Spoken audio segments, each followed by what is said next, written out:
இந்த உலகம் நிறைய அறிவுரை சொல்கிறது. ஆனால் உன் வாழ்க்கை உன்னிடம்தான் பதில் கேட்கிறது. பிறர் சொன்ன வழி தவறினால் அதற்கு நீயே பொறுப்பாகிறாய். அதனால் தீர்மானம் எப்போதும் உன்னுடையதாக இருக்க வேண்டும். வாழ்க்கையில் ஒரு நாள் திசை தெரியாமல் நின்று விடுவோம். அப்போது நண்பருமில்லை, உறவினருமில்லை, நாம் மட்டும்தான். அந்த நேரத்தில் நம்மை காப்பாற்றுவது ஒரே ஒரு விஷயம்தான். அமைதி, தனிமை, சிந்தனை.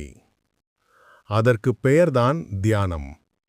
தியானம் வெறும் அமைதியாக உட்காருவதல்ல, அது நம்மை திரும்ப பார்த்து கொள்ளும் நேரம். நம்மிடம் நாமே கேட்க வேண்டிய கேள்விகள் உள்ளன. எனக்கு உண்மையில் பிடித்தது எது? என் வாழ்க்கையில் நான் பெருமைப்படும் தருணம் எது? நான் தள்ளிப்போட்ட கனவுகள் எவை?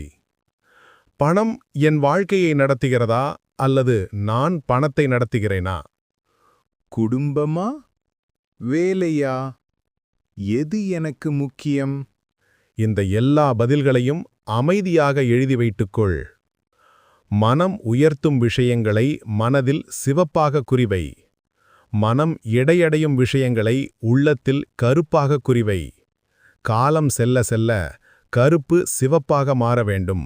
அதுதான் மனமாற்றத்தின் அடையாளம். தன்னை புரிந்தவன்தான் தன் வாழ்க்கையை சரியாக நடத்துவான். தியானம் செய். உன்னை நீ பார்க்கத் தொடங்கு. அப்போதுதான் உன் வாழ்க்கை உண்மையாக மாற ஆரம்பிக்கும்.